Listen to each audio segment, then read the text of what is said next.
ಏನು ಮೇಡಮ್ ನಾನು ಕಣ್ಣಾರ ನೋಡೋದೇ ಬೇಡ ಮೇಡಮ್. ಈಗ ಅಲ್ಲ 400 ಜನ ಇದ್ರಲ್ಲ, ಒಂದಷ್ಟು ಜನ ಮೇಲೆ FIR ಮಾಡಿದ್ದಾರೆ.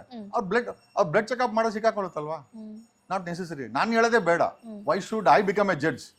ಈಗ ಅಲ್ಲಿ ಇಲ್ಲೇ ಅಂತಲ್ಲ, ಅಲ್ಲಿನ ಟೀ ಅಂಗಡಿಗಳಲ್ಲಿ ಏನೋ ಗಾಂಜಾ ಮಾರ್ತಾರೆ, ಸಿಗರೇಟ್ ಜೊತೆನಲ್ಲಿ ಗಾಂಜಾ ಮಾರ್ತಾರೆ. ಅದಕ್ಕೆ ಟೀ ಅಂಗಡಿ ರಾತ್ರಿ 9 ಗಂಟೆನಲ್ಲಿ ಟೀ ಕುಡಿಯೋಕೆ ಯಾರನ್ನ ಬರ್ತಾರ? ಅಲ್ಲಿ ಏನೋ ಬಸ್ ಸ್ಟ್ಯಾಂಡ್ಗಳಲ್ಲಿ ಇಲ್ಲಿ ಟ್ರಿಪ್ಗೆ ಹೋಗೋಂಥವ್ರು ಟೀ ಕುಡಿಯೋದು ನೋಡಿದ್ವಿ.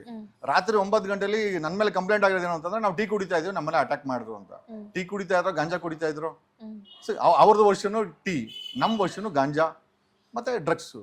So that's all. ಈಗ ಇಲ್ಲ ಅನ್ನೋದಾದ್ರೆ ಬೆಂಗಳೂರಲ್ಲಿ 120ಕ್ಕೂ ಹೆಚ್ಚು ರೇಪ್ ಆಗಿದೆ ಈ ವರ್ಷದಲ್ಲಿ. ಕೇವಲ 4 ತಿಂಗಳ ಕಳೆದ 120 ರೇಪು ಜಾಸ್ತಿ, 7 ಗ್ಯಾಂಗ್ ರೇಪ್ಸ್ ಆಗಿದೆ. ಇದಕ್ಕೆಲ್ಲ ಕಾರಣ ಡ್ರಗ್ಸೇ. ಒಬ್ಬ ವ್ಯಕ್ತಿ, ಒಬ್ಬ ಇವತ್ತಿನ ಯುವಕರು ಇಂಟಾಕ್ಸಿಕೇಟ್ ಡ್ರಗ್ ಅನ್ನೋದು ಇಂಟಾಕ್ಸಿಕೇಟ್ ಮಾಡ್ಕೊಂಡಾಗ ಏನ್ ಮಾಡಿಸುತ್ತೆ ಯಾರು ಗೊತ್ತಾಗುತ್ತೆ? Who is safe? ಗಂಡು ಮಕ್ಳು ಸೇಫ್ ಇಲ್ಲ, ಹೆಣ್ಮಕ್ಳು ಸೇಫ್ ಇಲ್ಲ. ಸೊ ಸೇಫ್ ಇಲ್ಲದ ಸಮಾಜನ ನಿರ್ಮಾಣ ಮಾಡಕ್ಕೆ ಕಾರಣಕರ್ತರು ಯಾರು? ಪೊಲೀಸರು ಅಲ್ವಾ? ಈಗ ಪೊಲೀಸವ್ರ ಮೇಲೆ ಜವಾಬ್ದಾರಿ ಇದೆ. ಪೊಲೀಸವರು ಲಂಚ ಇಸ್ಕೊಂಡು, ನನಗಿರೋ ಮಾಹಿತಿ ಪ್ರಕಾರ 4,000 ರಿಂದ 5,000 ಕೋಟಿ ಲಂಚ, ಡ್ರಗ್ ಡಂಪ್ ಆಯ್ತು ಅಂತಂದ್ರೆ ಅದರಲ್ಲಿ 1,000 ಕೋಟಿಗೂ ಹೆಚ್ಚು ಕಿಕ್ ಬ್ಯಾಕ್ ಅಥವಾ ಹಣ 130 ಪೊಲೀಸ್ ಸ್ಟೇಷನ್ಗೆ ಹೋಗುತ್ತಂತೆ.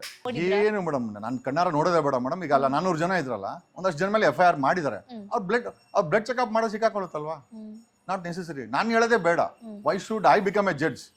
ಈಗ ಅಲ್ಲಿ ಇಲ್ಲೇ ಅಂತಲ್ಲ, ಅಲ್ಲಿನ ಟೀ ಅಂಗಡಿಗಳಲ್ಲಿ ಏನೋ ಗಾಂಜಾ ಮಾರ್ತಾರೆ, ಸಿಗರೇಟ್ ಜೊತೆನಲ್ಲಿ ಗಾಂಜಾ ಮಾರ್ತಾರೆ. ಅದಕ್ಕೆ ಟೀ ಅಂಗಡಿ ರಾತ್ರಿ 9 ಗಂಟೆನಲ್ಲಿ ಟೀ ಕುಡಿಯೋಕೆ ಯಾರನ್ನ ಬರ್ತಾರ? ಅಲ್ಲಿ ಏನೋ ಬಸ್ ಸ್ಟ್ಯಾಂಡ್ಗಳಲ್ಲಿ ಇಲ್ಲಿ ಟ್ರಿಪ್ಗೆ ಹೋಗೋಂಥವ್ರು ಟೀ ಕುಡಿಯೋದು ನೋಡಿದ್ವಿ. ರಾತ್ರಿ 9 ಗಂಟೆಲಿ ನನ್ನ ಮೇಲೆ ಕಂಪ್ಲೇಂಟ್ ಆಗಿರೋದು ಏನು ಅಂತಂದ್ರೆ, ನಾವು ಟೀ ಕುಡಿತಾ ಇದ್ವಿ, ನಮ್ಮನೆ ಅಟ್ಯಾಕ್ ಮಾಡಿದ್ರು ಅಂತ. ಟೀ ಕುಡಿತಾ ಇದ್ರು, ಗಾಂಜಾ ಕುಡಿತಾ ಇದ್ರು. ಅವ್ರದ್ದು ವರ್ಷನು ಟೀ, ನಮ್ಮ ವರ್ಷನು ಗಾಂಜಾ ಮತ್ತೆ ಡ್ರಗ್ಸು. So that's all. ಈಗ ಇಲ್ಲ ಅನ್ನೋದಾದ್ರೆ ಬೆಂಗಳೂರಲ್ಲಿ 120ಕ್ಕೂ ಹೆಚ್ಚು ರೇಪ್ ಆಗಿದೆ ಈ ವರ್ಷದಲ್ಲಿ. ಕೇವಲ 4 ತಿಂಗಳ ಕಳೆದ 120 ರೇಪು ಜಾಸ್ತಿ, 7 ಗ್ಯಾಂಗ್ ರೇಪ್ಸ್ ಆಗಿದೆ. ಇದಕ್ಕೆಲ್ಲ ಕಾರಣ ಡ್ರಗ್ಸೇ. ಒಬ್ಬ ವ್ಯಕ್ತಿ, ಒಬ್ಬ ಇವತ್ತಿನ ಯುವಕರು ಇಂಟಾಕ್ಸಿಕೇಟ್ ಡ್ರಗ್ ಅನ್ನೋದು ಇಂಟಾಕ್ಸಿಕೇಟ್ ಮಾಡ್ಕೊಂಡಾಗ ಏನ್ ಮಾಡಿಸುತ್ತೆ ಯಾರು ಗೊತ್ತಾಗುತ್ತೆ? Who is safe? ಗಂಡು ಮಕ್ಳು ಸೇಫ್ ಇಲ್ಲ, ಹೆಣ್ಮಕ್ಳು ಸೇಫ್ ಇಲ್ಲ.